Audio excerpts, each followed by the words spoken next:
sessão. Convido o deputado Laércio Schuster para ler a ata da última sessão.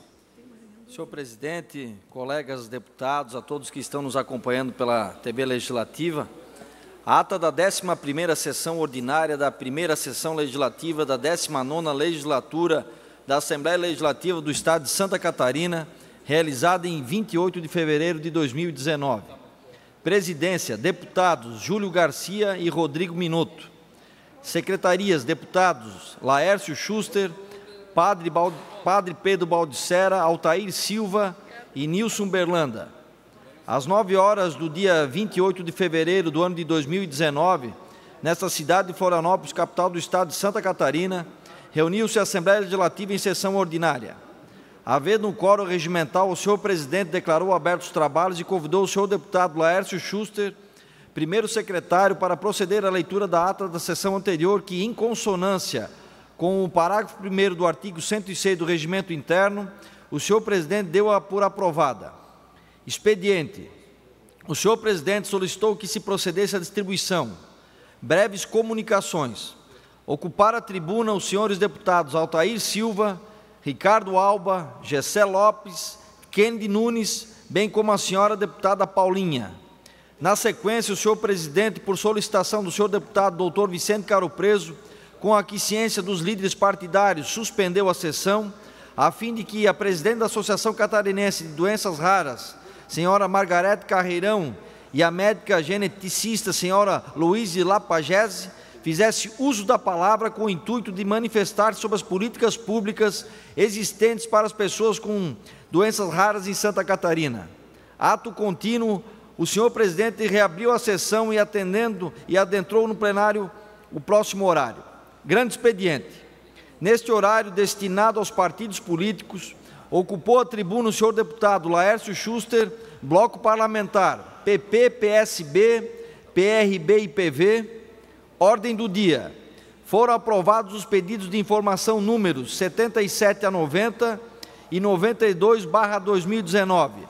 As moções números 51 e 56 às 69/2019, bem como os requerimentos números 121 e 125/2019. Outro sim, o senhor presidente deferiu os requerimentos número 124, 126 e 127/2019, e comunicou que encaminhará aos destinatários as indicações número 172 a 181/2019. Explicações pessoais. Fizeram uso da tribuna os senhores deputados Fernando Krellen, Bruno Souza e Valdir Cobalcini. Nada mais havendo, o senhor presidente, antes de encerrar a sessão, convocou outra ordinária para quarta-feira, no horário regimental. Para constar, eu, primeiro secretário, lavrei a presente ata. Senhor presidente, essa é a ata da 11ª sessão ordinária. Na forma do regimento, a presidência dá a ata por aprovada. Solicita a assessoria que proceda à distribuição do expediente. Breves comunicações. Pela ordem, senhor presidente. Pela ordem, deputado Mioto. Senhor presidente, apenas para registrar e agradecer a presença nesta casa hoje do prefeito de Ponte Alta, Roberto Molim, que se encontra conosco, também o presidente da Câmara, vereador Mauro Elias, também o pastor Márcio de Oliveira, que é pastor da Igreja Quadrangular em Ponte Alta, e o pastor Reginaldo Silva, que é o nosso superintendente regional da região de Curitibanos, para registrar e agradecer a presença que prestigiam a nossa sessão aqui nessa tarde. Feito o registro, breves comunicações. O primeiro orador inscrito é o deputado Maurício Skudilark. Tem a palavra por até 10 minutos.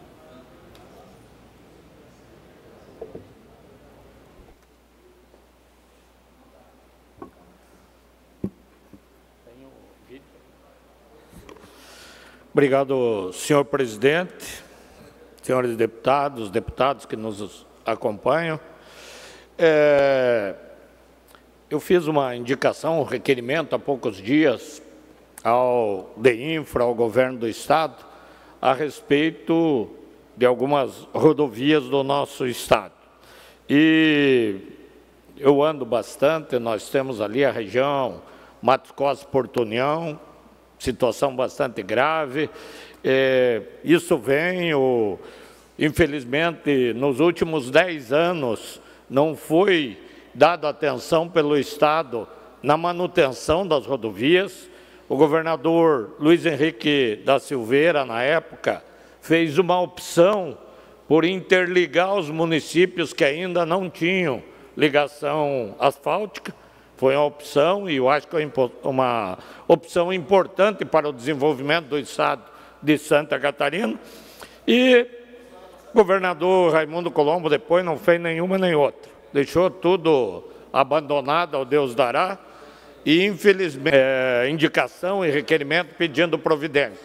E eu aproveitei agora esse feriado de carnaval e fui lá no local conversar com algumas lideranças, inclusive fiz um vídeo da rodovia para que nós possamos, mais uma vez, apresentar ao secretário da Infraestrutura, agora o novo secretário, que pega esse abacaxi, mas vai ter que escolher algumas prioridades, e ao governador Moisés também, para tomar conhecimento de como realmente está a situação das rodovias.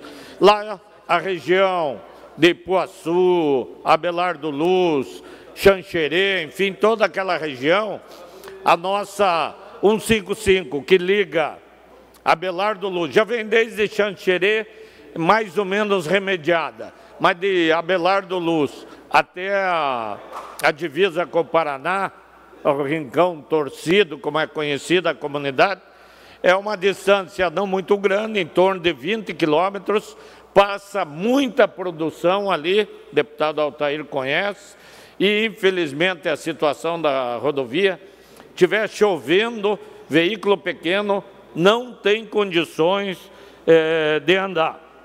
Nós fizemos aqui a indicação, já foi aprovada por essa casa, e ontem, nesse final de semana, eu fui lá, fiz reunião e fiz um vídeo que eu gostaria que fosse mostrado da situação da 155 entre Xanxerê, a rodovia precária, sinalização, crateras. Na filmagem ali, dá para perceber uma estrada destruída. Isso aí é uma rodovia estadual onde passa grande parte da produção de Santa Catarina. Kiko Alessio, que é um produtor da região, semana passada me mandando mensagem dizendo dos danos, dos acidentes, dos problemas que têm acontecido. Então, é preciso que o DEINFRA, que já o governador Carlos Moisés disse que a prioridade é a infraestrutura do nosso estado, mas encontramos aí nessa rodovia pedaços totalmente intransitáveis, e onde é transitável tem essas crateras na rodovia, e que estiver chovendo, for à noite, infelizmente não existe como transitar nessa rodovia. E foi pego um pedaço até de alguns lugares melhores ou piores, mas dá para ver que cada 100 metros, 50 metros, acaba tendo uma cratera. Então, nós vamos reencaminhar a lembrança, a cobrança, uma área de produção e de bastante transporte, de bastante movimento, e infelizmente a rodovia com sérios problemas. Aí quase chegando na divisa com o estado do Paraná, na comunidade lá conhecida como Rincão Torcido. Então, tem a 283, tem várias outras rodovias, mas infelizmente a situação é bastante grave. Então, já agradeço aos colegas que nos apoiaram na aprovação da indicação 064.4/2019, e agora temos mais esse vídeo, mais essa verificação em loco para fundamental pedido de providências para as rodovias e para o nosso oeste catarinense. Ouço o deputado Altair Silva. Muito obrigado, deputado Maurício Kudilac. Quero parabenizar Vossa Excelência pela trazer esse tema à tribuna, que é tanto levantado pela bancada do Oeste, pelas nossas lideranças. O Oeste de Santa Catarina, como Vossa Excelência fala, nós vivemos um apagão de logística, precisamos muito de uma decisão firme do governo do Estado de fazer investimento nas nossas SCs, já que as BRs iniciaram a recuperação dela. Então, nós precisamos um investimento rápido, por isso Vossa Excelência tem todo o nosso respaldo nessa ação, porque precisamos fazer a recuperação o quanto antes. Muito obrigado. Obrigado, deputado Altair, Vossa Excelência, que conhece toda a região. Então, nós temos essas prioridades aí, a 155, a 283, a 135 ali no Planalto Norte, a 277 de Major Vieira a Canoinhas também, aquela não é 280, é 477, se eu não me engano. A de Major Vieira, são tantas aí para de Canoinhas a Major Vieira, que sai na 116, também uma rodovia em condições precaríssimas. A 114 tem sérios locais com problema, mas temos que escolher uma, não dá para resolver tudo. Então, o secretário da Infraestrutura vai ter que escolher e vai de uma a uma resolvendo. Porque existem pessoas que dizem, eu tenho 1000 problemas, então resolva um por dia, que não adianta querer resolver os 1000 e se apavorar com o 1000. Vai ter que escolher uma rodovia e dar uma prioridade naquela. Então, era essa nossa manifestação e o pedido de atenção que eu sei que o novo secretário de Infraestrutura vai dar atenção. Obrigado, senhor presidente. Próximo orador inscrito é a deputada Luciane Carminati, que tem a palavra por até 10 minutos. Luciane, ok. Tu depois, não.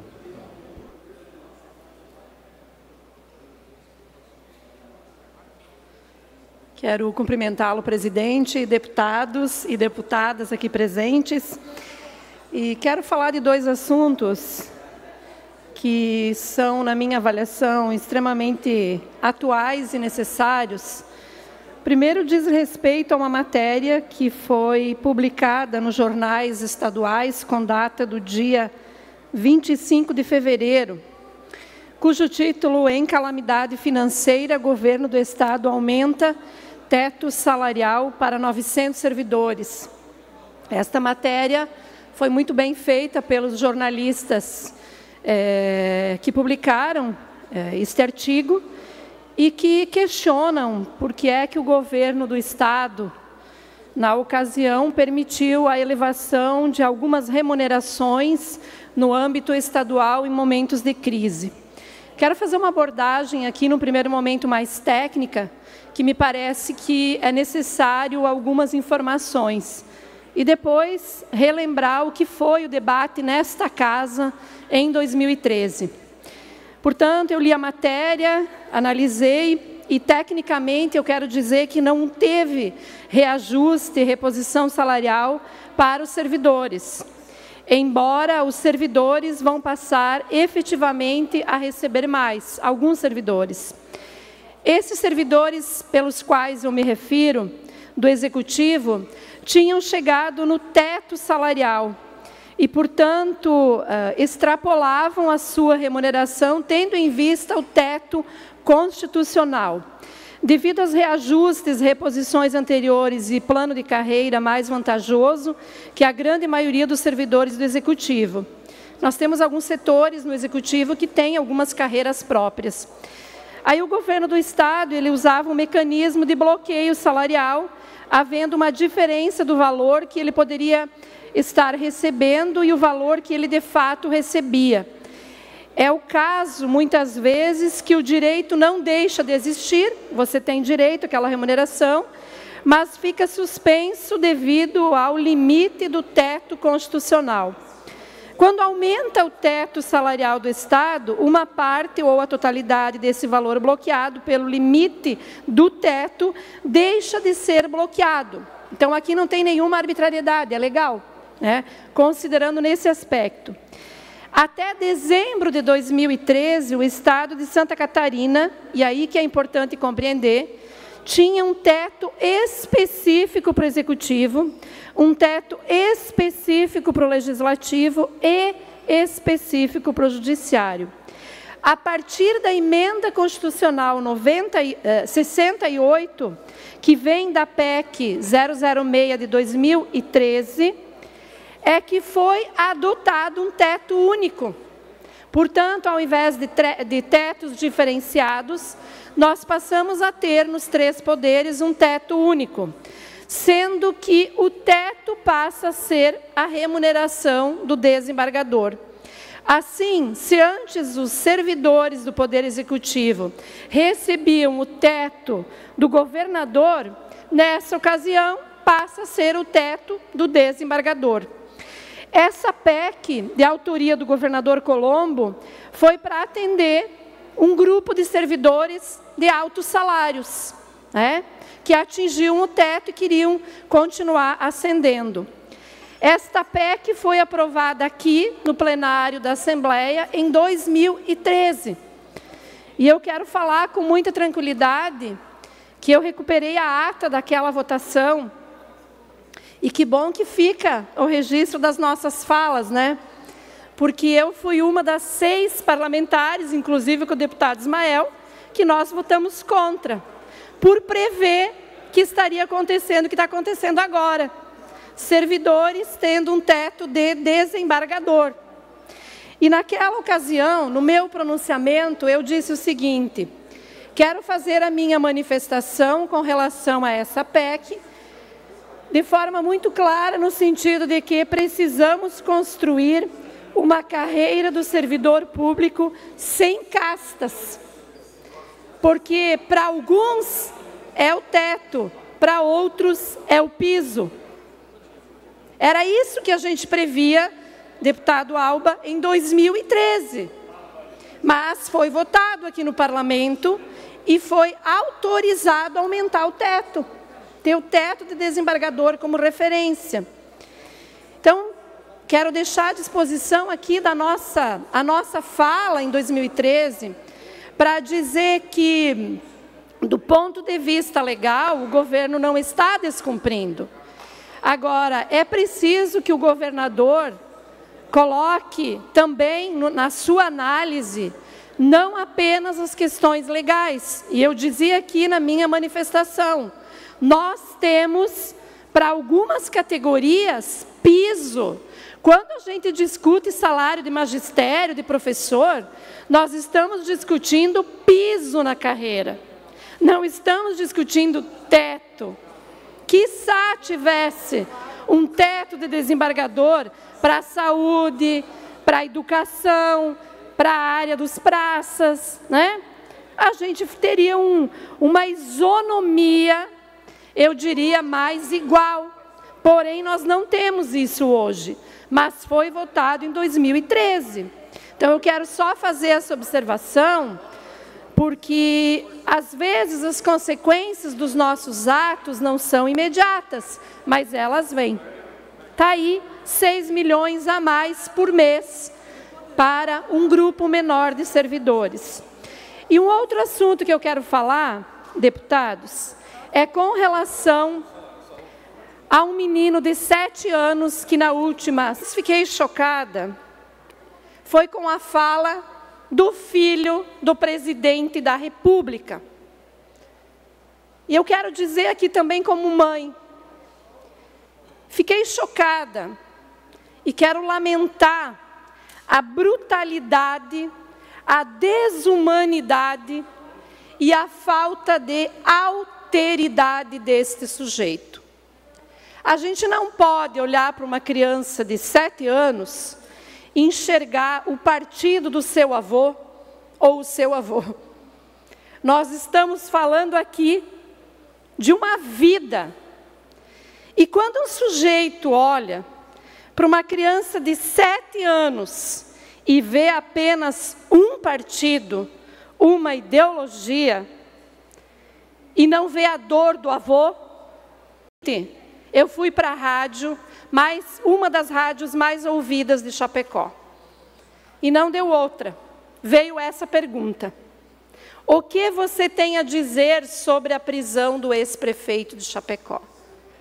Naquele momento, eu disse apenas: não cabe a mim emitir nenhum juízo de valor. E em nenhum momento eu consegui comemorar, mesmo que nós éramos rivais, adversários políticos. Mas eu entendo, deputado Altair, que a política e nós, agentes públicos, precisamos ser muito maior do que isso. Nós não podemos ser tão pequenos. E quando um ser humano se aproveita da desgraça e da dor, do sofrimento pessoal, que é a perda de uma vida, seja ela qual for, mostra que algo está muito errado. Então eu quero lamentar esse episódio, lamentar também que o presidente da República em nenhum momento emitiu nenhuma nota, podia ser uma frase de solidariedade, coisa que qualquer estadista que se preze faz nessa hora. Não teve nada.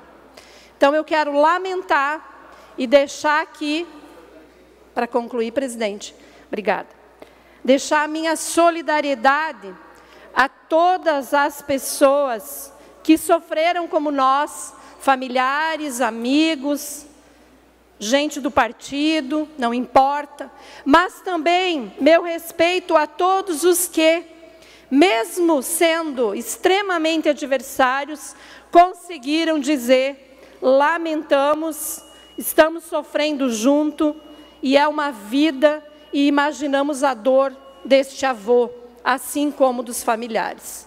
É disso que eu falo e que eu gostaria que a gente tivesse no horizonte da luta política. Mais respeito, mais alteridade e mais generosidade com a raça humana.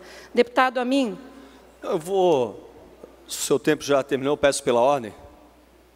Tem a palavra. Só queria parabenizar a deputada Luciane Carminati. Eu tinha menos da idade do menino ali, quando a minha mãe, pela primeira oportunidade que teve sendo primeira-dama do estado de Santa Catarina, fato que orgulha muito a nossa família, eu tinha menos de 7 anos de idade e a dona Ângela contraiu a meningite viral no Morro da Penitenciária. Quem mora aqui em Florianópolis, quem conhece Florianópolis, sabe onde é que é.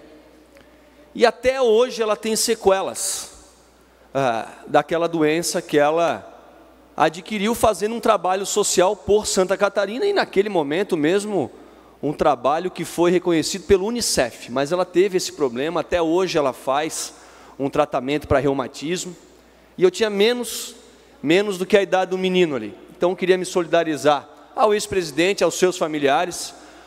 O processo natural é o filho enterrar o pai. Quando o pai morre antes, ele sofre muito mais. Quando o filho morre antes, o pai sofre muito mais. O avô deve sofrer muito mais ainda com a perda de um filho. Então, queria me solidarizar à família do menininho que faleceu, que é a família do ex-presidente Luiz Inácio Lula da Silva. Eu tive mais sorte que eles. Pela ordem, presidente. Palavra pela ordem, deputado Gessé. Todo respeito à criança que faleceu, a gente lamenta muito, mas eu vou fazer aqui uma pequena defesa, porque não foi falado exatamente o que o filho do Bolsonaro teria dito. E eu estou aqui com uma reportagem do Estadão, onde ele fala que o Lula é um larápio, ele chama, que não deveria sair da prisão para comparecer ao velório e que cogita isso só colocaria o petista em voga, posando de coitado. E ele complementa que sobre a morte da criança, é óbvio que é um fato lamentável e indesejável. Isso independe de ideologia. Não misturem as coisas. Então, só para deixar claro que eu não acredito que ele tenha se referido à morte da criança, e sim ao status ao que o Lula tentaria pregar nessa saída dele da prisão. Só isso. Obrigado. Próximo orador inscrito é o deputado Rodrigo Minuto. Tem a palavra por até 10 minutos. Senhor presidente, senhores deputados e deputadas, eu venho aqui a essa tribuna no dia de hoje em razão da oportunidade que eu tive na última sexta-feira e também do privilégio de poder representar a Assembleia Legislativa na abertura da 6ª Vindima de Altitude no município de São Joaquim.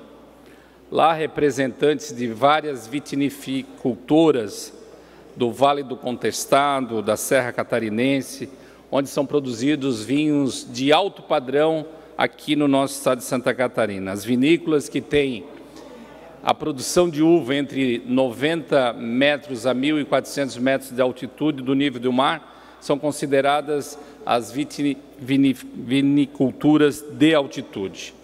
Esse evento marcou o início da colheita da uva em Santa Catarina, que este ano deve superar mais de 1.100.000 toneladas de uvas.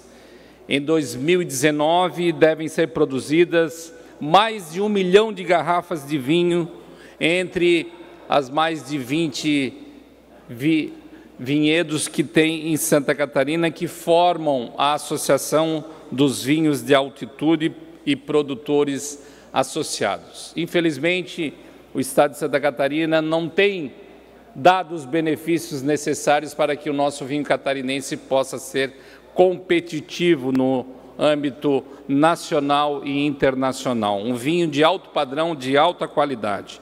Eu tenho particularmente acompanhado o trabalho, o resultado desse trabalho feito pelos vitivinicultores, produtores que são apaixonados por essa bebida, que, segundo um grande amigo, com o qual eu também concordo, é a maior invenção da civilização em todos os tempos.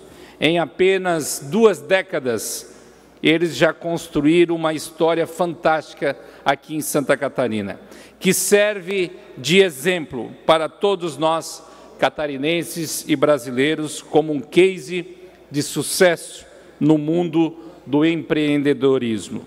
Nesses 20 anos de produção de uva aqui em Santa Catarina, esses produtores plantaram e produziram os primeiros vinhos do nosso estado. Se multiplicaram e conquistaram milhares de apreciadores pelo nosso país e pelo mundo afora. Os vários prêmios recebidos e o mercado que não para de crescer são as provas reais disso. Em nome do presidente da associação, senhor José Eduardo Pioli Bassetti, quero parabenizar a todos os produtores de vinho, a todos os colaboradores que participam da colheita, a todos os colaboradores que trabalham nas vitiviniculturas do nosso estado de Santa Catarina e se dedicam diariamente a este belo trabalho. Vocês podem ter certeza em encher o peito e o orgulho de dizer que deu certo. Santa Catarina está de parabéns por esses ousados empreendedores que engrandecem o nosso estado de Santa Catarina com a produção de vinho de qualidade e vinho de altitude. Então, senhor presidente, eu transmito aqui o abraço também do presidente a esta Casa Legislativa e dizer que nós temos que nos unir e que cada um de nós que pudéssemos conhecer esse tipo de atividade econômica do nosso estado vai se sentir cada vez mais orgulhoso de morar aqui em Santa Catarina. Muito obrigado, senhor presidente. Próximo orador inscrito é o deputado Kennedy Nunes. Tem a palavra por até 10 minutos.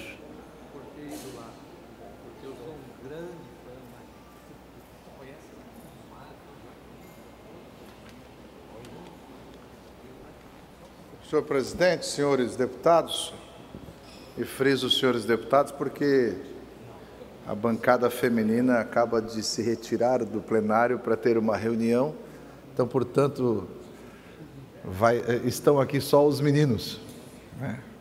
Depois vocês prestem atenção na roupa das meninas.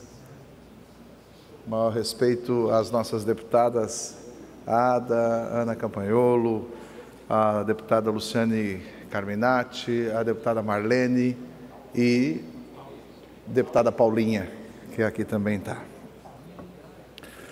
A minha fala hoje é com relação a um caminho que o Brasil está tomando e que não é bom. É o caminho da intolerância. Nós sempre fomos muito tolerantes. Sempre fomos muito tolerantes. Há pouco a deputada Luciane Carminati falava aqui do que ela sentiu de uma agressão a um fato. O deputado Gessé Lopes coloca a posição. Isso é o parlamento, né? Isso é a riqueza do nosso parlamento, é isso.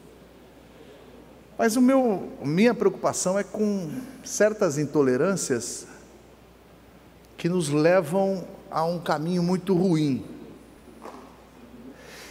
É que tem pessoas que não entendem o que significa laicismo. O Estado laico,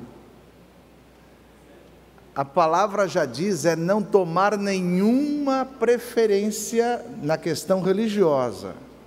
Laicismo é isso. Mas existem pessoas que querem dar uma outra conotação do laicismo, deputado Felipe, e fazem o caminho, parece, da negação de uma religião. Laicismo é não dar prioridades, não é negar uma religião. Eu quero recorrer a um vídeo que está nas redes sociais para mostrar a intolerância que nós estamos vivendo. Pode colocar.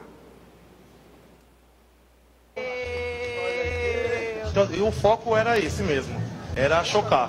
Jesus humilha o Satanás. Oh, night. Oh, yeah.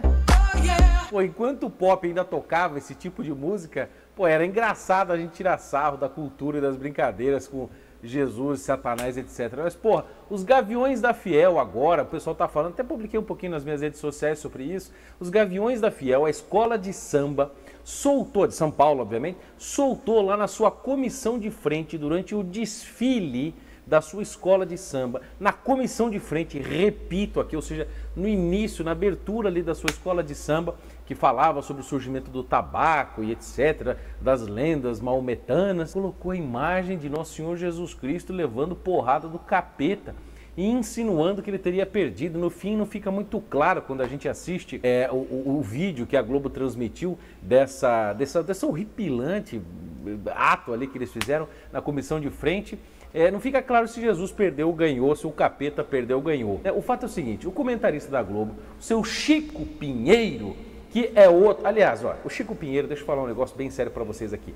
O Chico Pinheiro, não sei se vocês sabem, mas ele é um tipinho muito asqueroso que conhece bem de teologia, tá? O seu Chico Pinheiro, não sei se vocês sabem, é um grande amigo de Frei Beto. Mais uma vez o Frei Beto está aqui no meu canal, poxa, não aguento mais. Eu humilho o Satanás. Eles eram amigos da juventude, do tempo lá de jornalismo, né, lutando contra a ditadura. E pode perceber, eu já falei para vocês aqui que o anelzinho de tucum, aquele anel de coco aqui, que o pessoal da Teologia da Libertação usa, também é utilizado pelo seu Chico Pinheiro. Hein? Seu Chico Pinheiro é grande amigo de Frei Beto. Veja só, o seu Chico Pinheiro não é um analfabeto em teologia, em questões de Bíblia, nada, porque é grande amigo do teólogo Beto, né? Mas veja só, quando ele estava comentando ali esse caso da comissão de frente ali, estava óbvio, patente, estava claríssimo como a luz do dia e água límpida de rocha, como dizia o saudoso Enéas, que era o nosso Senhor Jesus Cristo ali representado naquela figura patética. Ou seja, o homem estava sem camisa, né, estava só com uma tanguinha branca, todo cheio de chicotadas nas costas, estava com uma coroa de espinhos, com aquela barba típica de como Jesus é representado, com um cabelão, ou seja, era ali uma representação de Jesus. E o Chico Pinheiro disse, não pensem vocês que aquilo ali é uma representação de Jesus, aquilo ali é representação do Santo Antão do deserto. Eu estou tentando entender aqui essa comissão de frente, porque fica parecendo que é a imagem de Cristo ali, e não é. Mas não é. É Santo Antão representado nessa alegoria, ele está no meio da comissão. Puta Puta vida, cara! Santo Antão do Deserto, como a gente vê todos os ícones na tradição católica, que era um monge místico, um dos pais da igreja que viveu no norte da África, no Egito, um grande místico, aliás, que nós temos de conhecer sua vida, ele está representado atrás ali, com uma estátua imensa, né? Um carro alegórico imenso, ali com a forma de um monge que se mexia a cara, tinha um barbão, etc., careca, como é representado o Santo Antão tradicionalmente. Mas ali sim era Nosso Senhor Jesus Cristo representando, sendo esbofeteado pelo capeta. Aí eu fiquei pensando, mas que coisa ridícula, cara, será que nós estamos loucos mesmo, estamos vendo coisa onde não tem? Depois vazou aí na internet um vídeo, alguém que gravou e postou, um vídeo dos passistas, do cara que criou lá, o coreógrafo da Gaviões da Fiel, mostrando, dizendo explicitamente, não, ali era Jesus. E havia aquela imagem na alegoria enorme, careca, aquele era o Santo Antão. Esse aqui é Jesus Cristo mesmo, que estava lutando com o diabo, né? Ali era o capeta, e o que eu queria era chocar as pessoas. Então, e o foco era esse mesmo, era chocar. Era isso. O objetivo do cara era esse. Não era propor uma reflexão saudável, obviamente que isso a gente não espera do carnaval. Raríssimas escolas de samba fazem reflexões profundas, né? E ali estava Gaviões da Fiel, cheio de linguagem, palavra de religiões de origem afro, né? Umbanda, macumba, candomblé, toda essa loucura, misturando Nosso Senhor com maometismo. Olha, estava uma confusão dos diabos mesmo, e o cara admitiu que ele... Depois, quem quiser pode assistir esse vídeo inteiro. Ele é do Bernardo Kister, ele é de Londrina, Paraná, e ele faz uma leitura que eu quero trazer exatamente isso, da aberração que aconteceu na passarela do samba em São Paulo.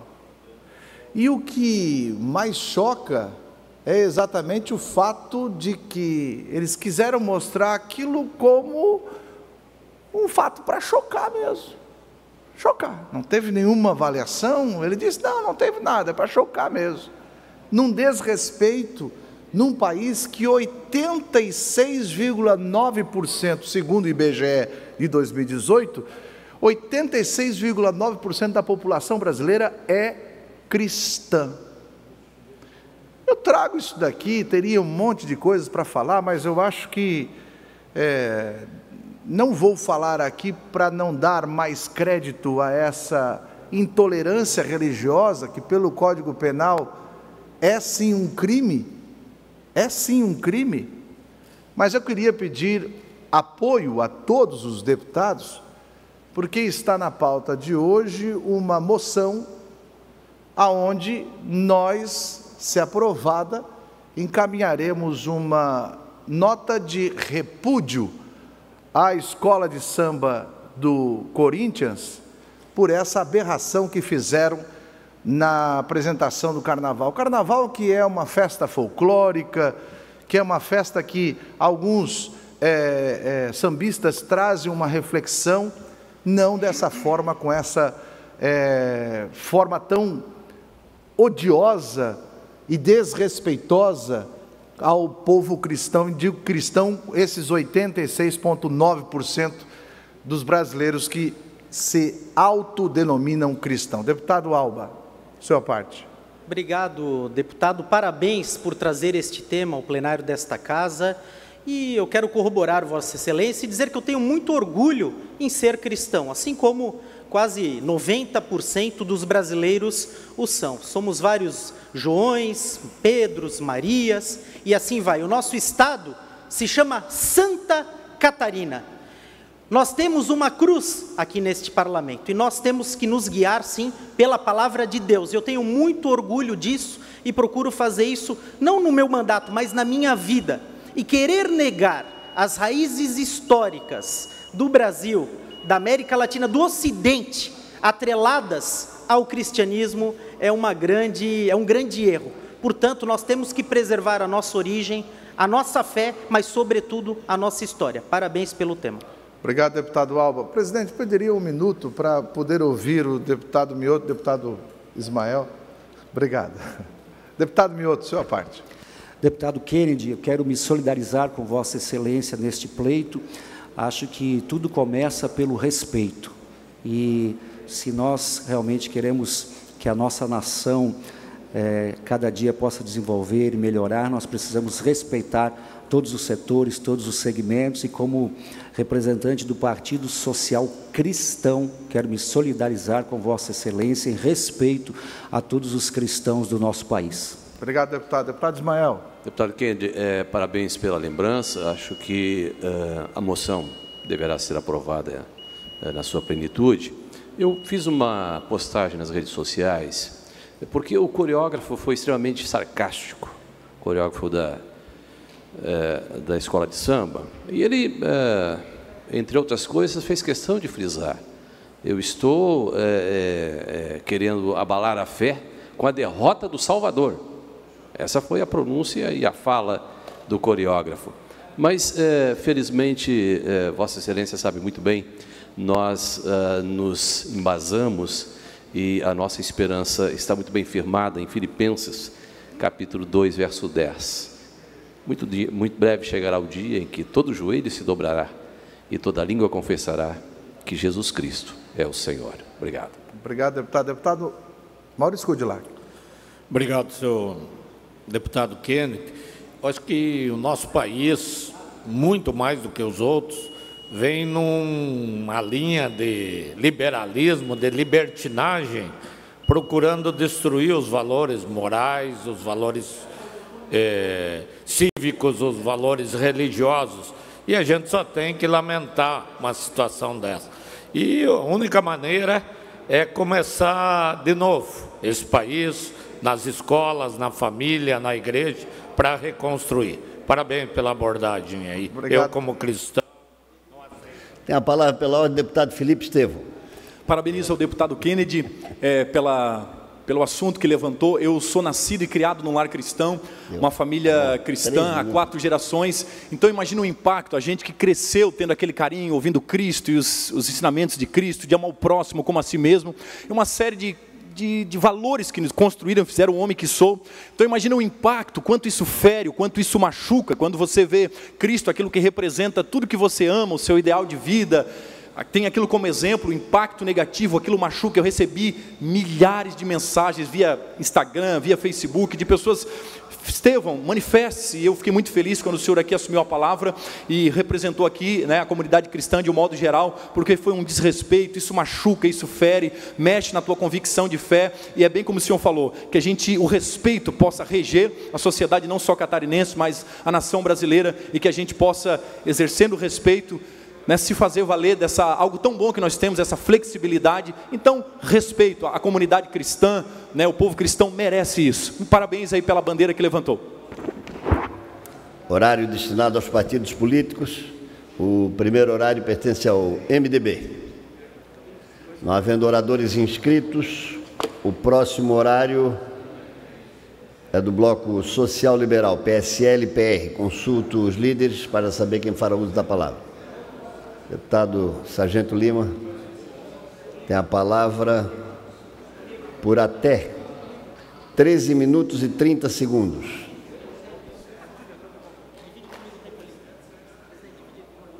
O horário será compartilhado com o deputado Ricardo Alba.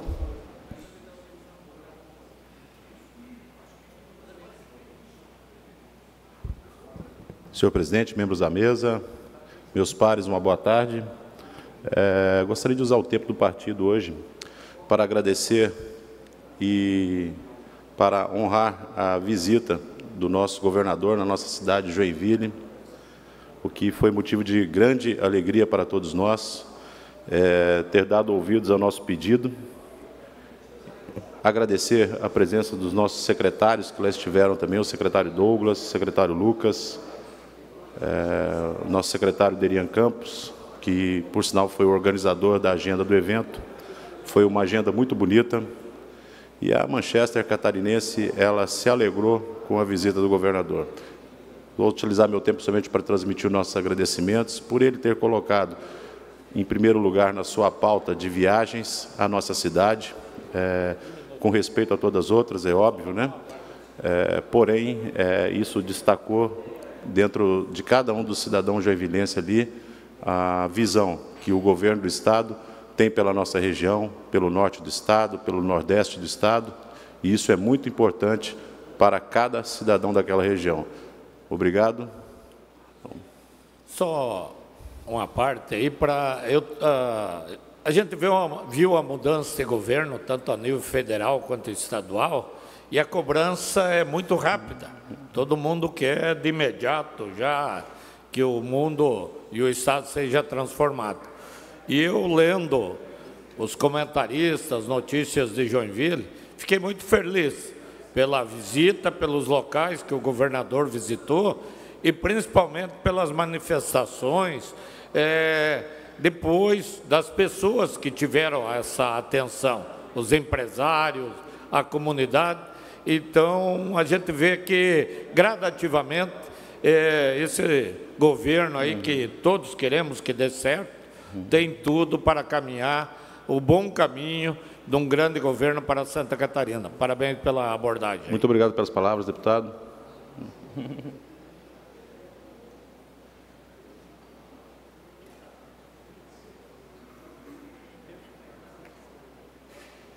Com a palavra o deputado Ricardo Alba. Senhor presidente, colegas deputados, cidadão catarinense que nos assiste pela TV Legislativa, hoje é um dia muito feliz para o cidadão blumenauense. Hoje, exatamente hoje, comemora-se aí 32 anos do 10º Batalhão de Polícia Militar em Blumenau. 32 anos fazendo a segurança não só de Blumenau, mas do Vale do Itajaí, haja vista que o 10º Batalhão da Polícia Militar já guarneceu aí 11 municípios, hoje faz a segurança dos 35 bairros da cidade, da terceira maior cidade do estado, com 350 mil habitantes. São 250 homens aproximadamente, deputados, que guarnecem 35 bairros e 350 mil habitantes. Eu quero deixar aqui as minhas felicitações e o reconhecimento deste parlamento a um batalhão que realmente dá sangue, suor e lágrimas para fazer a segurança do cidadão blumenauense, através também de um policiamento diferenciado, destacado, com o PPT, pelotão de policiamento tático, com a ROCAM,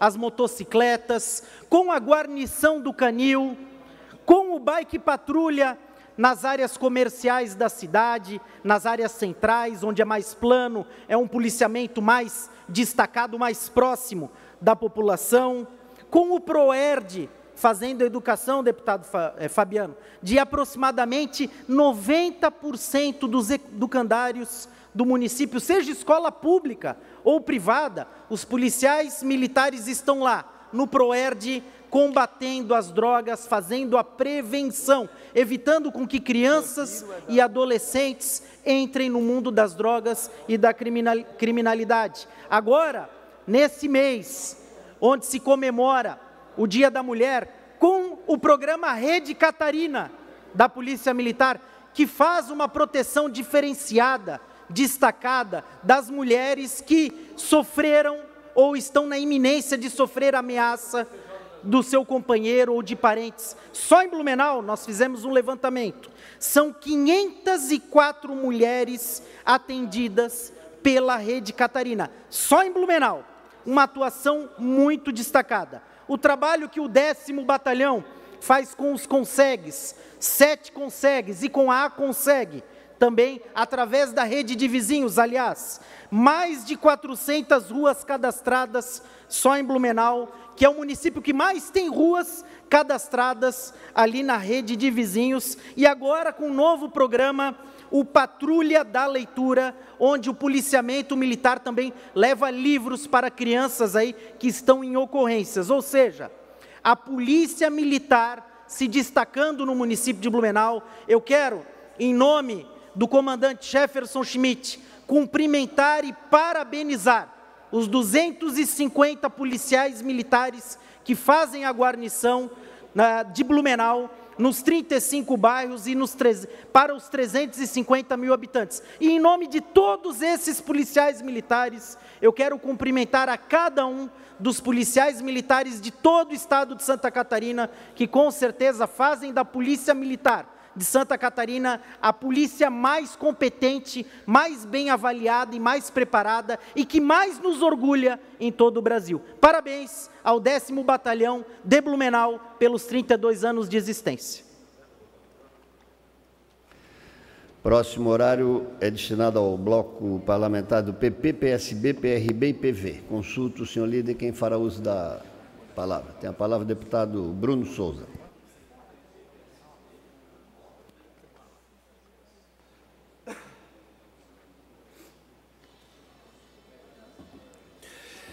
Boa tarde, senhores deputados. Infelizmente, nós, de fato, vivemos em um estado de inversão de valores. Hoje se protege muito mais o bandido do que propriamente aqueles que garantem a segurança das pessoas de bem, as pessoas que apenas querem trabalhar, viver suas vidas e perseguir seus sonhos. Digo isso porque já venho alertando há algum tempo a situação lamentável que se encontra os nossos agentes socioeducativos que trabalham nos nossos CASES, que não possuem o mínimo equipamento de segurança, e por motivos ideológicos, por conta, às vezes, de juízes que ficam no seu ar-condicionado, em salas bem resguardadas e seguras, acabam comprometendo a segurança desses agentes que estão lá na ponta, lidando com bandidos, pelo menos bandidos conforme os valores da sociedade que vive aqui fora e pode ser vítima desses criminosos. Mas, no ponto de vista de alguns juízes, são vítimas da sociedade, vítimas que foram presos injustamente e que garanto que, pela concepção de muitos desses juízes, não estariam nem presos e nem deveriam estar lá, porque, afinal de contas, são pobres coitados que foram vítimas desprovidas de qualquer iniciativa ou responsabilidade individual. Venho alertando há bom tempo sobre esses agentes socioeducativos, principalmente depois que um fato chamou muita minha atenção, depois que visitei um desses CASES, o nosso CASE de São José, onde cheguei na porta do CASE e o vigilante da terceirizada estava armado, e o agente que cuida do bandido faccionado, do assassino que está lá dentro, não pode estar armado. Sim, o terceirizado está armado, e aquela pessoa que lida diretamente com o sujeito que matou, roubou e fez diversos delitos, não pode estar armado. Porque, apesar do seu estatuto, previsto na Lei 675 de 2016, prevê que esse agente tem direito ao porte, infelizmente, por um conflito com o Estatuto do Desarmamento, aquela lei que foi feita para desarmar as pessoas do bem e proibir as pessoas do seu direito de autodefesa, entra em conflito com o Estatuto do Desarmamento, porque com o Estatuto do Servidor, do agente socioeducativo. E aí, esse agente não pode ter o seu porte funcional. Por isso, propus um projeto de lei para sanar essa dúvida e resolver esse conflito entre o Estatuto do Desarmamento, o famigerado Estatuto do Desarmamento, e o Estatuto do Agente Socioeducativo. Estou propondo uma alteração no projeto, uma lei que propõe a alteração para que esses agentes possam sim ter o porte de arma funcional, venha na sua identidade já a autorização para esse porte, porque não é justo nós colocarmos esses agentes de segurança em uma situação de vulnerabilidade, como já se provou diversas vezes. Há pouco tempo, o nosso CASE de São José sofreu ataques durante a noite. Ano passado, um agente socioeducativo em Novo Hamburgo foi assassinado. Em Porto Alegre, agora, há pouco tempo, 3 agentes socioeducativos foram amarrados enquanto bandidos armados resgatavam um jovem faccionado. E esses agentes nada puderam fazer porque não têm o porte funcional.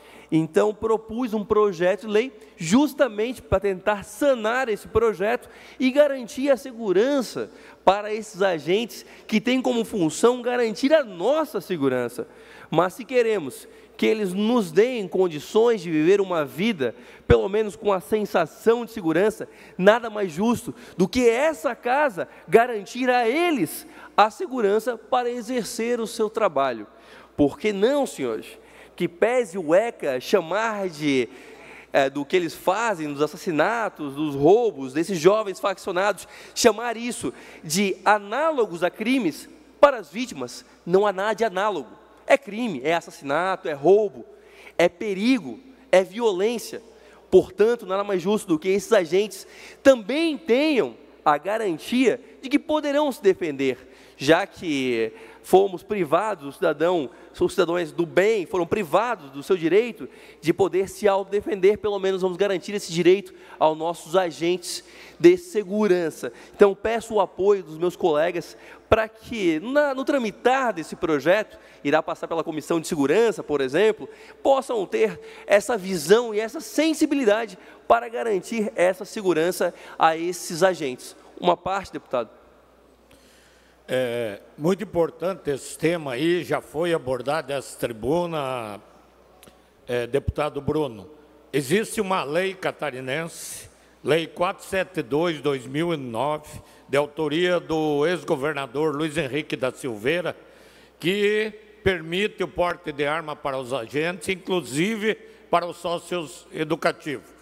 Esse projeto está em discussão no STF, porque a Procuradoria entrou com a ação contrária, dizendo que a legislação para porte de arma é de competência federal. Eu entendo que os nossos agentes têm que ter o porte de arma. No ano passado, nós fizemos aqui vários documentos e a Secretaria de Justiça estendeu a alguns e ainda não ao sócio educativo. Então, nós somos favoráveis para buscar, não sei se será através de uma lei, talvez de uma mudança em Brasília, temos expectativas que agora, na regulamentação, nesse novo governo, essa mudança aconteça. Somos favoráveis, tema muito bem levantado e tem o nosso apoio, deputado. Muito obrigado, deputado. O que acontece é que a maior parte desses projetos entrava em conflito justamente com o Estatuto do Desarmamento, que é a Lei 10.826, que no seu artigo 6º diz expressamente, que é proibido o porte de arma de fogo em todo o território nacional, salvo para os casos previstos na legislação própria. Então, o que a gente tenta fazer aqui é justamente criar uma legislação própria apenas para isso, para tentar, então, dar essa condição de segurança aos nossos agentes. Uma parte? Doutor. Obrigado pela parte, deputado. Na última conversa que nós tivemos, como presidente da Comissão de Proteção aos Direitos da Criança e Adolescente, nós soubemos por parte do Ministério Público que existem 290 jovens em conflito com a lei soltos. Nós precisamos construir urgentemente 2 CASE. E é um problema sério para a segurança do Estado. Nós não temos onde deixá-los. E isso está colidindo justamente com essa situação de onde deixar essas pessoas que estão em conflito com a lei. Eu me debato e foram 4 anos, foi um aprendizado bastante importante, mas realmente nós temos que andar sempre na prevenção, e a prevenção é escola em tempo integral. Eu não tenho dúvida disso, que nós vamos reduzir, no mínimo pela metade, o número de jovens em conflito com a lei. Muito obrigado. Na verdade, até vagas, existem vagas, vejam só. Hoje nós temos o CASE de São José, que comporta 90 adolescentes, só que, infelizmente, por uma decisão judicial, por uma orientação da juíza responsável por aquela região, o CASE só está permitido para receber 45. Ou seja, existe uma vaga, 45 vagas hoje ociosas, Só que eles não podem receber. Se nós formos conversar com os agentes responsáveis lá, eles dirão isso. Nós poderíamos receber. O problema é que, por decisões judiciais, que algumas vezes atrapalham essa persecução desse objetivo, nós acabamos nos afastando da solução. Nós temos hoje alguns modelos de casas que estão funcionando muito bem, como o caso de Lages, que é um modelo muito apontado por quem trabalha no meio, mas, entretanto, algumas vezes a estrutura realmente, algumas vezes falta vaga, outras vezes, por decisões que me parecem apenas de cunho ideológico, são limitados essas vagas. Por isso, eu até faço um convite também à Comissão de Segurança, para que a gente possa levantar esse caso e questionar justamente sobre tanto a limitação de vagas que existem hoje no nosso caso, e, muito mais que isso, as decisões, se elas são padrões entre as comarcas, ou seja, se são esses jovens tratados da mesma forma em Florianópolis, como são em Lages, como são em Chapecó, como são em Joinville, para que nós possamos identificar se existe de alguma forma, alguma diferença entre as decisões e entre os juízes que estão ali tomando essas decisões sobre os nossos jovens. E claro, a prevenção, sem dúvida, é sempre muito importante. Entretanto, depois do crime cometido, nós temos que pensar em como garantir a segurança das pessoas que estão ali fora, né? Eu não passo mais a me preocupar apenas com o jovem, mas eu passo a me preocupar com a pessoa que está vivendo, está tendo a sua vida e está tendo a sua vida ameaçada sem ter feito nada. Uma parte? Sim, só complementando, em relação ao número de vagas disponíveis, que teoricamente estariam disponíveis, elas não estão justamente pelo número de pessoas conforme o número de internos. O número de internos requer determinado número de pessoas trabalhando. Como é insuficiente, o juiz não libera que sejam feitas mais admissões. É uma razão técnica para isso. Na verdade, não. Na verdade, apesar de existir a deficiência de vagas, a falta de vagas, em alguns casos, o caso específico de São José, existe sim tanto o número de pessoal para isso, como a estrutura para receber. O que não existe é o número de vagas, porque ali houve uma decisão pontual, e aí eu não estou falando o número total de vagas no Estado, mas naquele caso, pontualmente, existem as vagas e elas foram limitadas pela metade por conta de uma posição da nossa vara da infância e juventude da região. Próximo horário é destinado ao Bloco Social Democrático. Consulto o senhor líder quem fará uso da palavra. Tem a palavra o deputado Milton Obos, por até 15 minutos.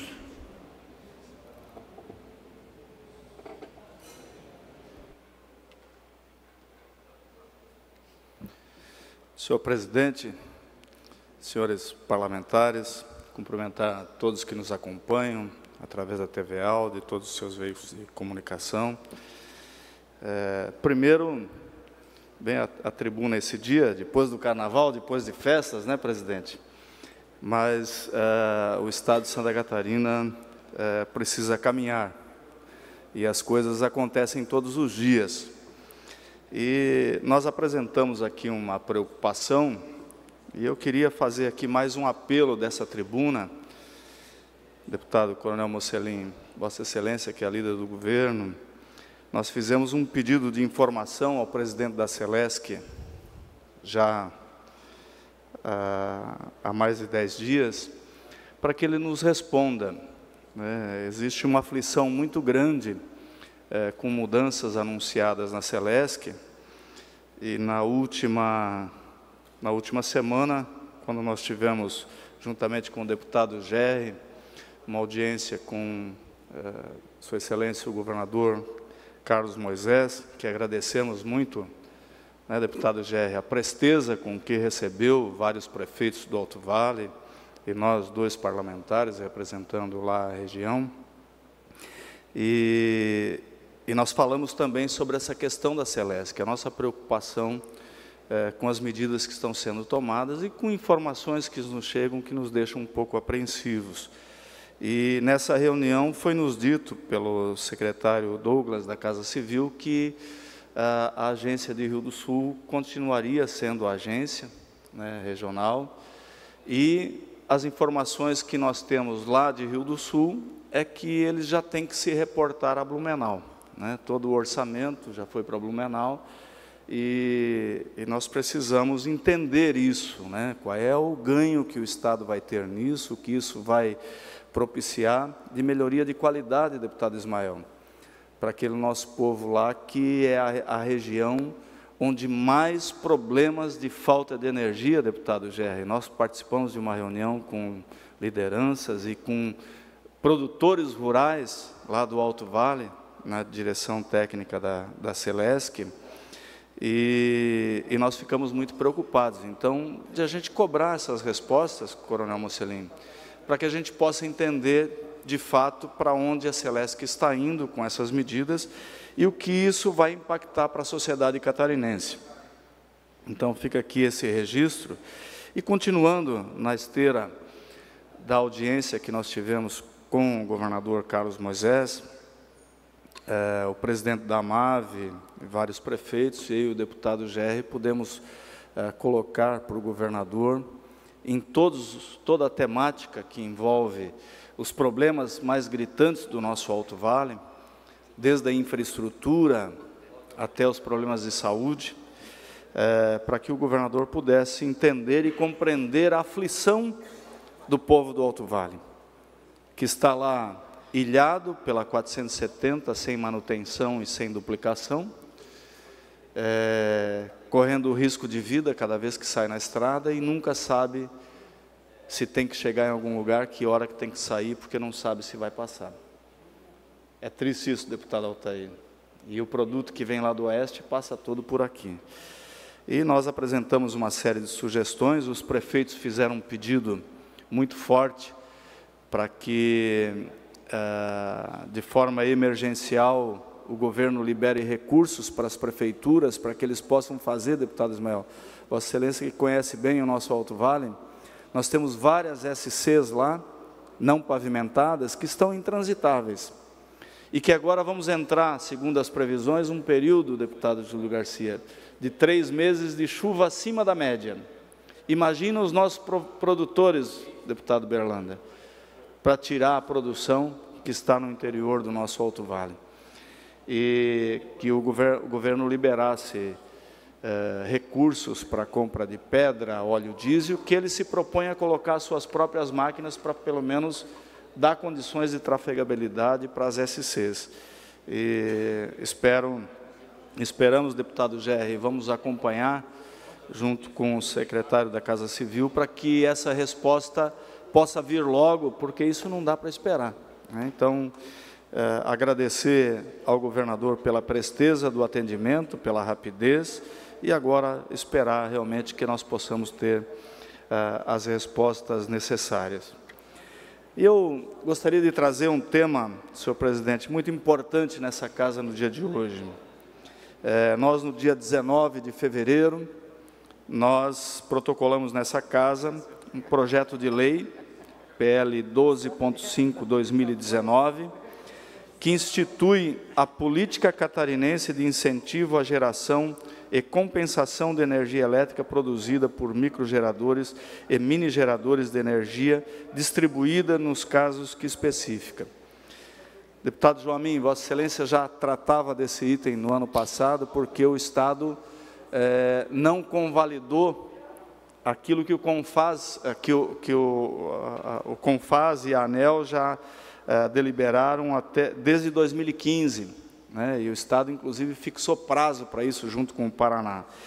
Mas o projeto de lei ele vai muito além disso, além de se adequar aos prazos que a própria ANEEL adotou e os demais estados brasileiros adotaram, deputado Padre Pedro, para que nós tenhamos competitividade com os demais estados.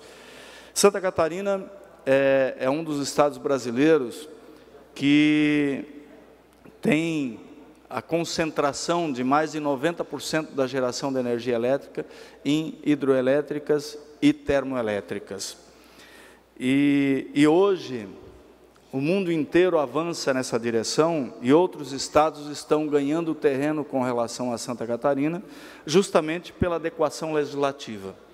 E essa lei cria um incentivo para que indústrias, hospitais, enfim, residências, passem a investir em suas unidades de geração própria, principalmente através do uso da energia solar.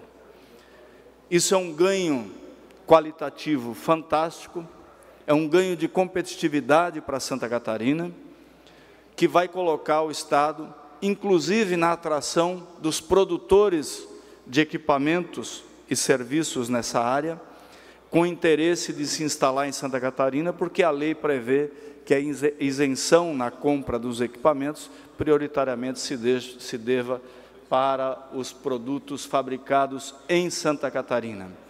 E a energia que nós geramos para o consumo, ela não teria nenhuma motivação de ser tributada no ICMS. É um projeto de lei inteligente, um projeto de lei que ajuda o Estado, um projeto de lei que traz mais competitividade para o nosso Estado de Santa Catarina, e todos os estudos que a ANEEL fez colocam o Estado de Santa Catarina nessa direção de perda de competitividade. E, nesse sentido, nós vamos tramitar, evidentemente, nas comissões, mas trazer a ciência de Vossas Excelências, os deputados, que vão, com o seu voto, poder aprovar ou não esse projeto, que eu coloco como um projeto de extrema importância para o Estado de Santa Catarina. Nós temos aí falado muito sobre a questão dos incentivos fiscais, né? O que é incentivo e o que é renúncia. E isso é algo que todos os estados brasileiros estão fazendo. Só o Paraná, junto com Santa Catarina, que delimitaram um prazo de validação por 4 anos, mas não fizeram a proposição, pelo menos Santa Catarina, da lei nem por esses 4 anos, para que pudesse, então, o Estado estar preparado e incentivando mais empresas, mais cidadãos a produzir, a gerarem a sua própria energia elétrica. E eu acredito, senhor presidente, que nesse sentido todos nós devemos envolver os nossos esforços para que a gente possa aprovar esse projeto o mais rapidamente possível. Sabemos dos prazos legais que existem, mas é importante que isso possa acontecer. Então, era isso que eu teria para o dia de hoje, senhor presidente, trazendo essa informação importante, agradecer mais uma vez a atenção dispensada pelo governador Carlos Moisés, deputado GR, a nossa audiência com os prefeitos do Alto Vale, esperar realmente que ele tenha não só nos ouvido, mas que possa nos atender, porque as demandas são muito importantes para a nossa região. Com muito prazer lhe concedo uma parte. Exatamente, deputado. Vossa Excelência, essa audiência que tivemos a semana passada foi muito boa. O governador nos atendeu muito bem, nosso líder Vampiro, e esperamos que, junto com o secretário Douglas, agora a gente possa dar continuidade àqueles pleitos que a gente levou lá com os prefeitos, o presidente Amave. Então, acho importante, sim, nós, que representamos hoje o Alto Vale, fazermos essa união de forças em busca de solução para a nossa região. Então, agradeço a oportunidade de estar lá com um amigo e tenhamos certeza que juntos a gente vai caminhar para fazer o melhor, principalmente para a nossa região, mas por toda Santa Catarina. Obrigado, deputado Gé. Deputado Berlanda, lhe concedo uma parte com muito prazer. Deputado Milton, esse projeto que entrará em votação, ele prevê também a isenção de 25% de ICMS na energia solar? Sim, prevê a isenção do ICMS na geração para os microgeradores e mini-geradores de energia elétrica no seu consumo e também para os equipamentos adquiridos em Santa Catarina para estimular empresas a virem se instalar ou empresários catarinenses a produzirem aqui as placas solares e todos os equipamentos que envolvem isso. Me consta que parece que é um dos únicos estados que cobra ICMS ainda dessa geração de energia. Só nós e o Paraná estamos atrasados. Parabéns, parabéns e que venha o projeto plenário. É isso aí. Muito obrigado. Obrigado, senhor presidente. Próximo horário é do Partido dos Trabalhadores. Consulto o senhor líder, quem fará uso da palavra. Tem a palavra o líder do partido, o deputado Fabiano, por até 6 minutos. Eu quero aqui cumprimentar o presidente Júlio Garcia, caboclo da pura cepa, forjado no garrão da capital do Estado. Cumprimentar todos os deputados, as deputadas que estão reunidas em reunião. Nós propomos nesta casa a criação do Fórum Parlamentar em Defesa das Energias Renováveis, da Água e do Solo, justamente na linha do que acaba de ser debatido aqui, na valorização das nossas grandes riquezas. E dentre elas estão o nosso potencial energético, tanto na energia solar, na energia eólica, nas energias hidrelétricas e também nos demais setores de produção de Santa Catarina. Com relação à água, porque além de fonte de energia, fonte de vida, nós sabemos que nós somos detentores de um dos maiores lençóis de água potável, de água doce do mundo, e que o mundo está interessado também na nossa água, tanto nas superficiais quanto nas águas subterrâneas.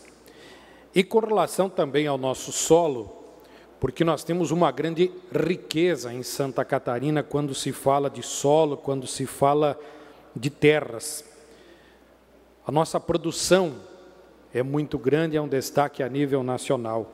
Desde o setor carbonífero, que movimenta 7 milhões de toneladas de carvão, que gera 20 mil empregos, como as terras para lavoura, para produção, enfim, as extrações que nós temos em Santa Catarina, e nós precisamos, de alguma forma, proteger o que é nosso, defender o que é nosso, e, ao mesmo tempo, permitir com que o progresso e os investimentos aconteçam, mas de maneira que garantam preservação das nossas florestas, a preservação dos nossos recursos naturais.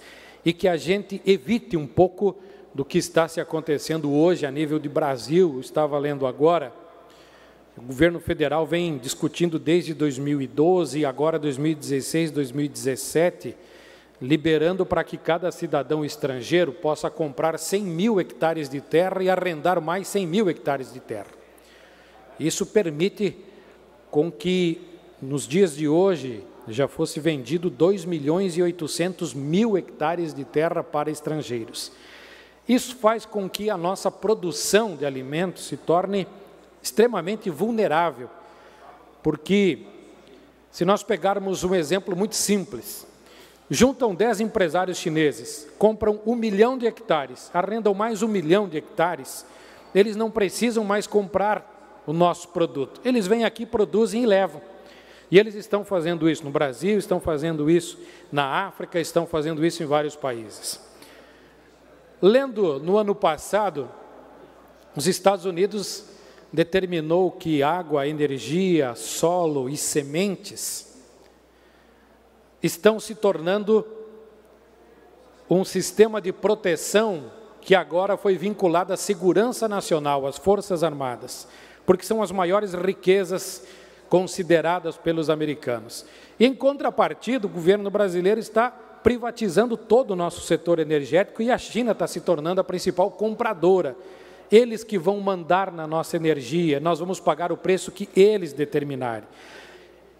E assim poderíamos citar vários exemplos das fragilidades que nós temos hoje no Brasil, com as liberações que estão acontecendo, e sabemos pela riqueza que Santa Catarina tem, pelo potencial que o nosso Estado tem, a necessidade que temos de proteger um pouco o nosso solo, proteger um pouco os catarinenses. Por isso, nós propomos a criação desse Fórum Parlamentar, que tem o objetivo de discutir quais são nossas riquezas, quais os potenciais que Santa Catarina tem e aquilo que é nosso como riqueza, como patrimônio, que nós não vamos abrir mão de jeito nenhum para preservar todos os catarinenses e o solo de Santa Catarina. Por isso que eu quero agradecer aos deputados que assinaram esse protocolo de intenção de criação do Fórum Parlamentar e que a gente possa, alinhado as demais frentes parlamentares e aquilo tudo que nós estamos discutindo nessa casa, conseguir garantir com que Santa Catarina esteja cada vez melhor. Era isso, senhor presidente. Obrigado. Encerrado o horário dos partidos políticos, a presidência convida os senhores líderes para uma reunião logo após a ordem do dia, no gabinete da presidência, para tratarmos do assunto isenções de ICMS, um tema palpitante que precisa haver o entendimento das lideranças para que a gente possa atender aos clamores da sociedade catarinense, de modo especial do setor produtivo. Como é um assunto de interesse de todos, faço um apelo aos senhores líderes para que compareçam à presidência logo após a ordem do dia, para que a gente possa tratar desse tema. Agradeço, passo a presidência para o deputado Mauro de Nadal, que vai proceder à ordem do dia.